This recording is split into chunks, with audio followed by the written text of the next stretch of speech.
What's going on, everybody? My name's Alex, and today I'm going to be showing you how to rig up REDRUM Baits. If you haven't heard of REDRUM Baits, they're a new tube bait that is on the market, and what makes them so much different than everyone else is they're selling replacement skirts, and all their jig heads have a glass rattle in them, and that's my favorite part on those slow fishing days. Really helps get that strike.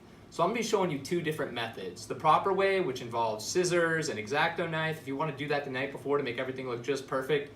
And then the way that I do it, which requires little intervention and can be done on the boat, which is usually how I'm doing things. All right, so I'm gonna be putting this 3/4 ounce inside the 4-inch skirt here. Ignore the Coldwell joints on these lead heads. These are actually ones that I poured myself.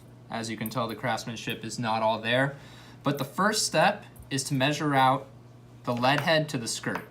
So you go like this, hold your lead head up to the skirt, and you want to see where that hook's going to come out. And you don't need to be exact, you know, I mean, it is plastic, it's forgiving, it stretches.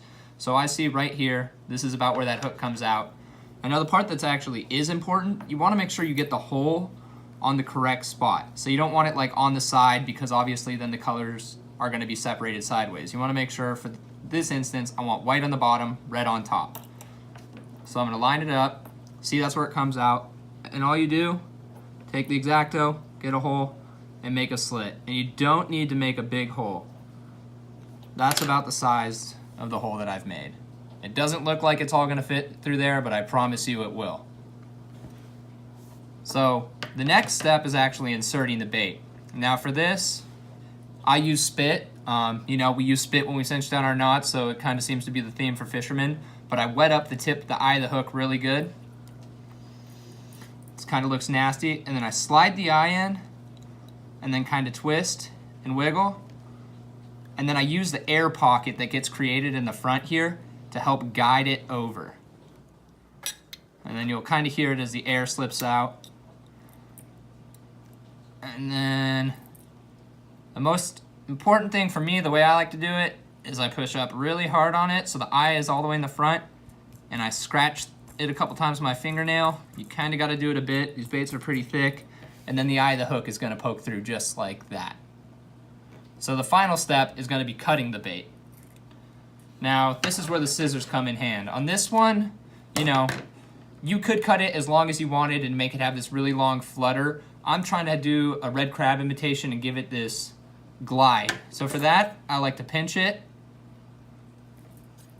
and cut at about, not quite a 45, more like a 30, so it does have some tail to it, like that.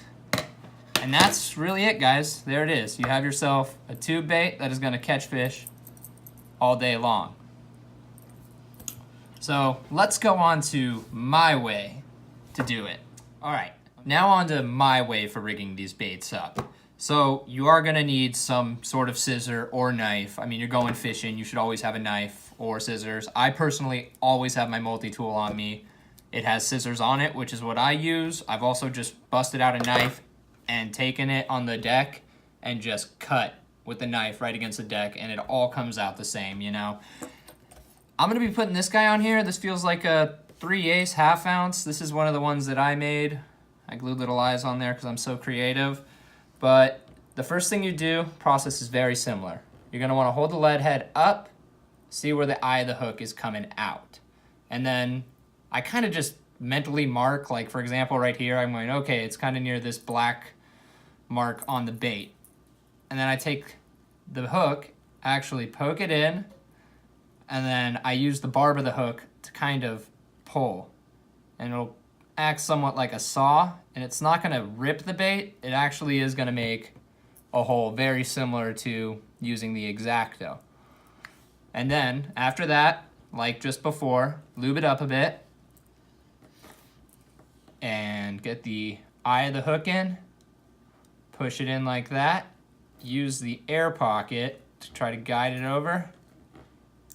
Makes that awesome sound. And then really work the bait up, pull, and same deal, scratch it. You really gotta scratch it, I'm not kidding, these baits are really thick. So we're back at this step. Now it comes to cutting the bait. When I'm doing it, I'm just using my cheapo little scissors, and I am by no means a perfectionist when it comes to fishing tackle. You know, maybe if I'm going for tuna, but at the end of the day, fishing these for calico bass, even yellowtail, I don't think they're as picky as they're made out to be.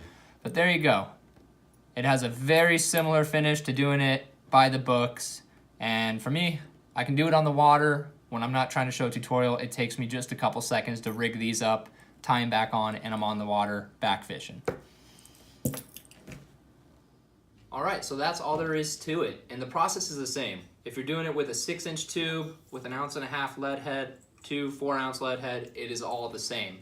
And what's so cool is I had a bunch of lead heads that looked like this laying around. These are just a standard do-it mold lead head. And I put this lead head using the exact same process into a REDRUM tube, and they fish great. I just prefer REDRUM's lead heads because they do have the clicker in them, and it's very loud underwater. So check out REDRUM Baits. I'm going to link all of it down below if you guys have any questions, comment, and I hope you guys appreciate the video and stick around.